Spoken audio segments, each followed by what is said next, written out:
mo na talaga yung laglagan. Ang inaabangan ko po, paano po yung media magbabanat Ito po, bumanat na po. Ang Rappler, binanata na po. Si Martin Romualdez. Ito po ang unang banat kay Martin. A house in the posh Forbes Park Village in Makati was bought in 2023 for 1.67 billion by a company that ultimately links to Leyte First District Representative Martin Romualdez. Labasan na po ng baho to. Who was House Speaker at the time, Rappler has found. Lawyer Jose Raulito Paras, Romualdez paternity brother and known business associate, owns the company that brought the Forbes property. 1.67 billion ang halaga. Ito na po yung first blood. Durugan na po to. Paano po babawi ang media nila Martin Romualdez? Maghintay lang kayo. Nakakadalawa na po.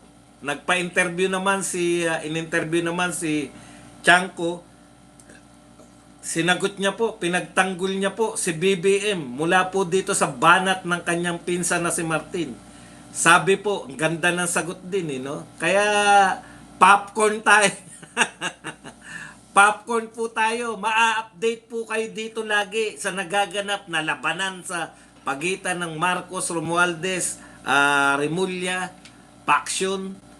Updated po tayo dyan. At hindi po to updated na chismis. Updated po to ng mga balita mismo. Dito na tayo. Wag na po kayong pumunta kung... hindi, idagdag nyo lang po ako. Idagdag nyo po ako para araw-araw tayong updated. Pag may mga kaganapan din sa Middle East, updated pa rin tayo. Okay, eto po. Hindi ko pa na ano yung kay Keso eh. Eto po yung kay Chanco. Sinagot niya punto per punto yung binanat nito ni Martin eh. Totoo. Ang ganda ng pagkakabanat ni Chanco. Totoo. Na galing po sa executive yung pagbabudget. Yung kumbaga yung line item. Ito yung gusto namin budget. Pero ang ginagawa daw ni Martin, anisaldi ko, na imposible daw na walang alam si Martin, binibenta yung mga item na yan. Binibenta po. Kaya po, napapalitan po ng mga unprogram appropriation. Tinatanggal po yung nasa galing po sa executive, napapalitan po ng unprogram. Yun po yung binibenta. Di umano ni saldi ko. Yan po, pag binili mo yan, ikaw congressman, ikaw na yung proponent, ikaw na yung magpo-propose, papalitan mo na yung galing sa Malacanang, no? Eto na ngayon. Yung binenta mo na yan, sabi ni saldi ko, hindi na sa executive. Diyan na po yan sa kala Martin Romualdez, dito na po sa mga congressman. Kaya nga po, yung sinasabi na makita pa lang nila na nasa NEP, yung insertion, ginagawang insertion, di ba? Binibenta nila yung mga insertion. Akalain nyo, binibenta pala yung mga insertion, hindi po pala kusa yan. Binibenta yung insertion. Pag sa'yo napunta, congressman ka, nagkaroon ka ng insertion, dahil binentahan ka ni saldi ko, na imposible daw na hindi alam ni Martin Romualdez, binentahan ka ng insertion, makita pa lang sa NEP, bayad na agad yung kontraktor. Kaya talaga ito, dahil po sa away nila, natutuklasan natin kung paano po yung galawan ng mga magnanakaw. Paano po yung galawan ng sindikato. Ang pagkakaiba lang po, nagtuturoan sila. Wala akong kasalanan. Malacanang may kasalanan. Sabi naman nito ni Toby Chanco, hindi Malacanang.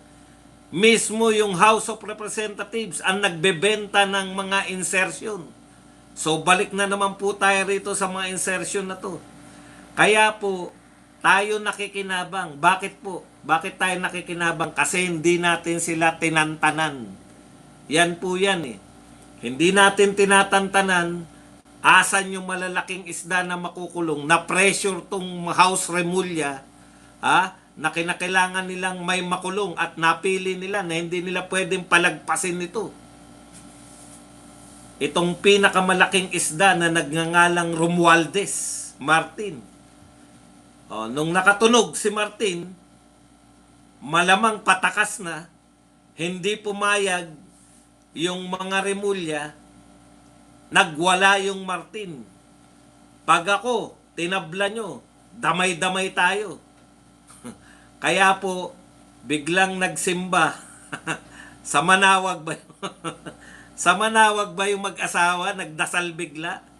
Antindi ng problema na yan. Kasabay pa po,